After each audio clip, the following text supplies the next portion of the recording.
Dear brothers and sisters, taqwa, piety, God consciousness is what is a lived reality on a daily basis, every moment. But taqwa has a season, and that is the season of Ramadan. That is the season of fasting. كُتِبَ عَلَيْكُمُ الصِّيَامُ كَمَا كُتِبَ عَلَى الَّذِينَ مِنْ قَبْلِكُمْ لَعَلَّكُمْ تَتَّقُونَ. Fasting was prescribed upon you as it was prescribed on nations prior to you, so that you could become more God conscious, so that you could become more aware of Allah subhanahu wa ta'ala. And so taqwa is a daily reality, but it has a season in which it dawns upon us in a very special way, and we hope that it carries us well throughout the rest of the year until we live out the rest of our lives and meet Allah subhanahu wa ta'ala, hopefully as people of taqwa. But taqwa also has a place where it's generated. And that place is the masjid. And it's always very interesting to see Salat al-Jumu'ah get more crowded on the Fridays of Ramadan, because Jumu'ah is fard inside of Ramadan and fard outside of Ramadan. And it's interesting to see how full the masajid are for Fajr and Isha, for the different salawat outside of Ramadan, realizing that what Allah subhanahu wa ta'ala has put in the reward of these prayers inside the masjid, outside of Ramadan, is greater than what you would find in a voluntary prayer like Salatul Taraweeh, but still it doesn't translate into that connection. And what I want you all to sit with for a moment, connecting the moments that we are in as we bid farewell to Ramadan over whatever is left of it, to the moments of uncertainty that we feel outside in the world, the challenges to our faith in these moments, the very real problem that many people have, or conundrum where I don't know if I can raise my kids to be Muslim in this environment because of all of the pressure and everything that's going to happen. The question that we all ask ourselves, will I die as a Muslim?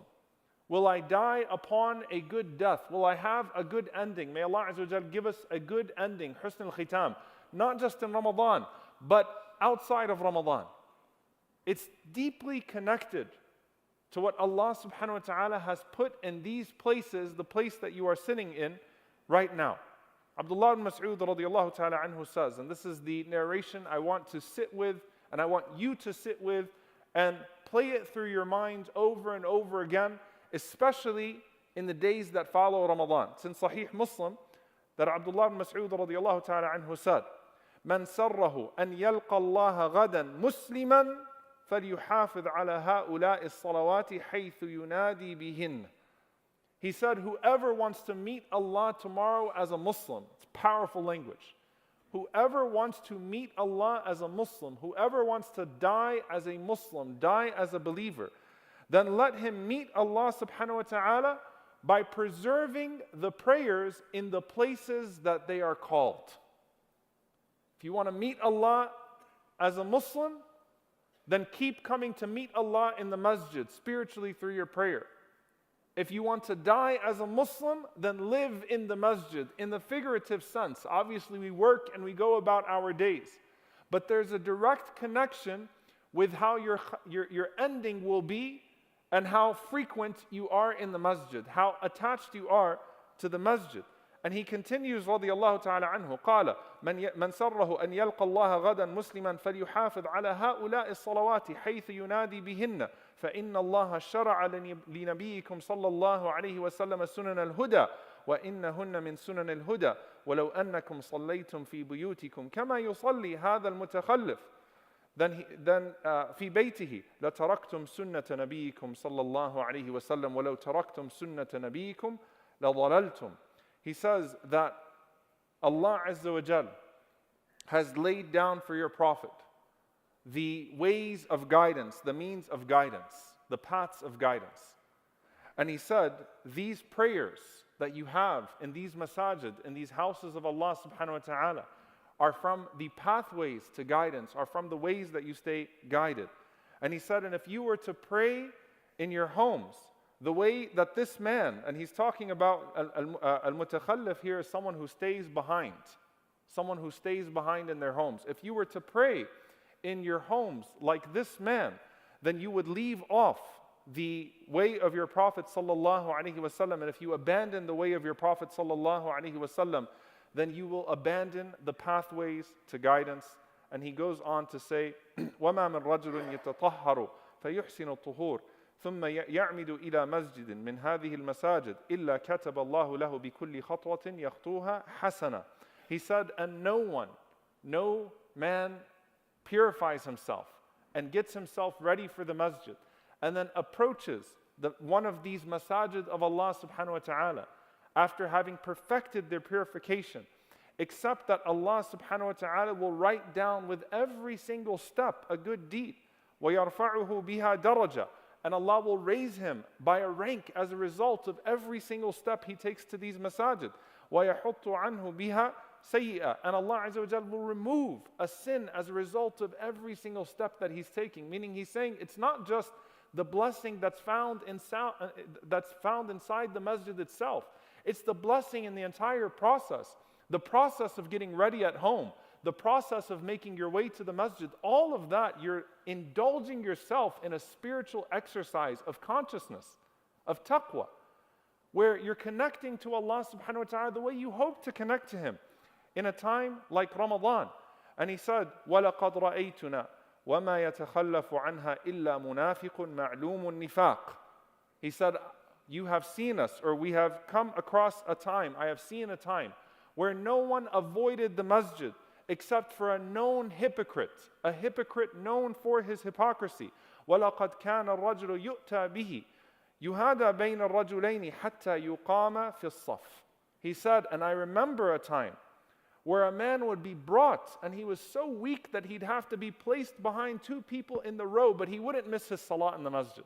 He's talking about a time that he witnessed and a time that he sees right now. So he's living in a time where he's saying, you know, the distance from the masajid is becoming obvious. The centrality of the masajid clearly is being de-emphasized in our religion. And I remember in the time of the Prophet ﷺ, where the only person who wouldn't be seen coming to the masjid regularly would be a known munafiq, would be a known hypocrite. And I remember a time when a person would be so haris, would be so diligent and dedicated to these prayers in the masajid, that imagine they'd have to be carried and put between two people, situated between two people in the rows. And you ask yourself, what's your excuse? What is he saying here? Ramadan is a season to indulge taqwa. It's a season to indulge God consciousness. It's where you take that taqwa, you have a practice of taqwa, a practice of thinking about Allah subhanahu wa ta'ala and being conscious of Allah that transcends every space, because you're thinking about everything that you're putting inside of you. You're thinking about your consumption. You're thinking about what you're putting out there. But the place to generate that spirituality, the place to immerse yourself is this masjid. And if you want to die as a Muslim, you need to live in these places by coming here daily, by having an attachment to it regularly, by making sure that you don't leave off the obligatory and that you indulge the gift of an attachment to it outside of the obligatory if you want to stay Muslim, if you want your family to remain upon Islam, if you want the next generation to remain upon Islam. There is nothing that is greater that you could be doing for your kids than bringing them with you to the masjid and exposing them to that reality on a regular basis. I leave you with two narrations because of the time. And I know that, you know, we're fatigued these days because of these last days of Ramadan. SubhanAllah, I was looking at the rasa'il, the letters between Abu Darda radiallahu ta'ala anhu and Salman al-Farisi radiallahu ta'ala anhu. They were brothers. The Prophet ﷺ paired them off. When Salman radiallahu ta'ala anhu came from Persia and went through his deep struggles to convert to Islam, he was put in the home of his brother Abu Darda radiallahu ta'ala anhu, and they became lifelong brothers. And they used to write these letters to each other. Abu Darda radiallahu ta'ala anhu in Palestine, may Allah subhanahu wa ta'ala liberate it. And Salman al-Farisi radiallahu ta'ala anhu, sometime in Iraq, sometime back in Medina. And they write these letters to each other in their old age. And of those messages they send to each other are nasa'ih, are advices. And one of the advices that Salman radiallahu ta'ala anhu wrote to Abi Darda radiallahu ta'ala anhu, and it's an authentic narration. قَالَ يَا أَخِي, O my dear brother, عَلَيْكَ بِالْمَسْجِدِ, upon you is to stay connected to the masjid. فَالْزَمْهُ, attach yourself to it. فإني سمعت رسول الله صلى الله عليه وسلم يقول المسجد بيت كل تقي وفي رواية المسجد بيت كل مؤمن. I heard the Prophet صلى الله عليه وسلم say that the masjid is the home of every pious person. And in one narration, the masjid is the home of every believer. It's your home. When you abandon it, you become spiritually homeless. And no, Jum'ah is not enough. It's really not enough to generate that spirituality and to maintain that spirituality.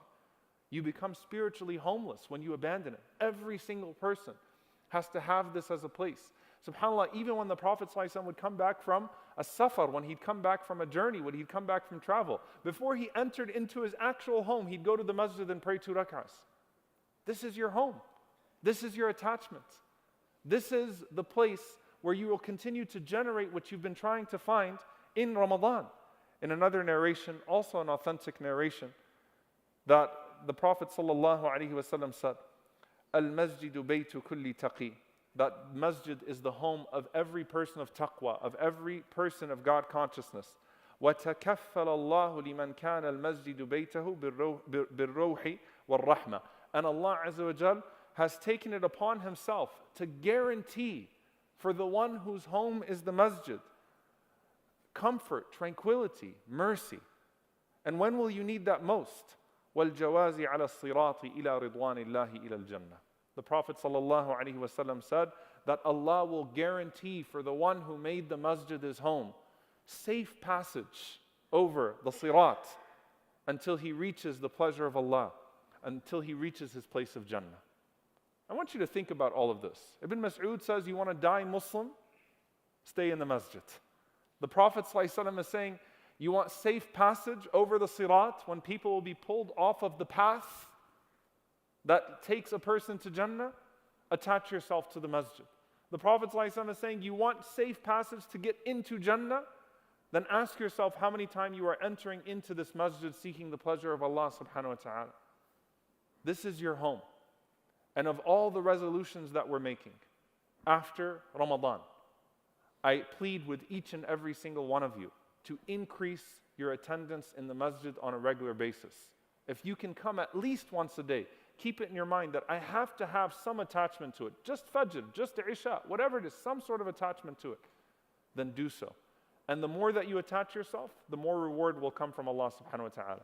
SubhanAllah, when you look at the shaded under the throne of Allah on the Day of Judgment, one of those is a person whose heart is attached to the masjid. His heart is attached to the masjid. And what does a person whose heart being attached to the masjid look like?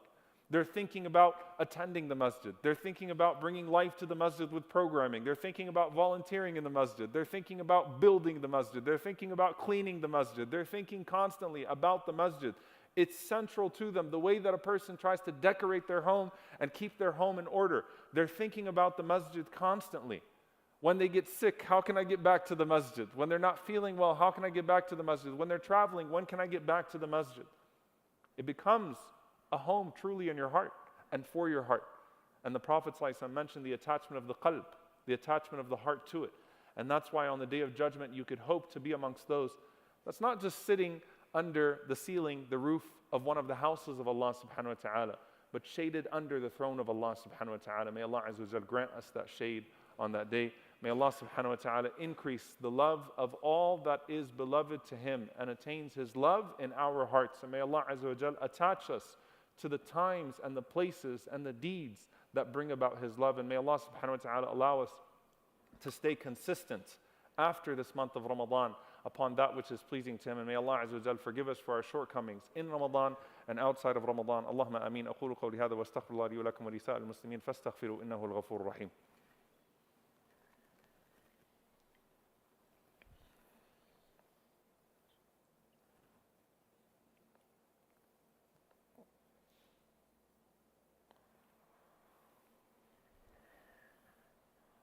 الحمد لله والصلاة والسلام على رسول الله وعلى آله وصحبه ومن والاه.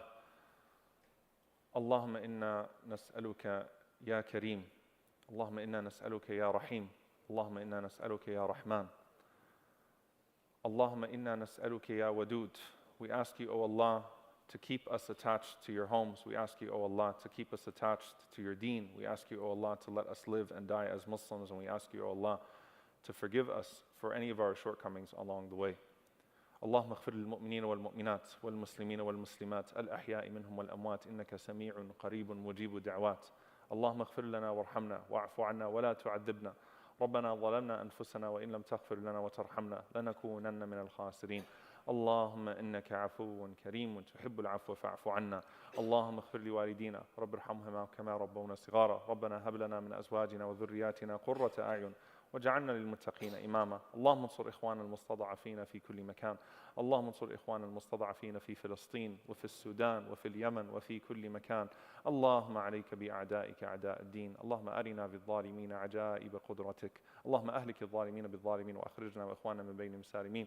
عباد الله، إن الله يأمر بالعدل والإحسان وإيتاء ذي القربى وينهى عن الفحشاء والمنكر والبغي يعظكم لعلكم تذكرون. فاذكروا الله يذكركم واشكروه على النعماء يزد لكم ولذكر الله أكبر والله يعلم ما تصنعون. وأقم الصلاة.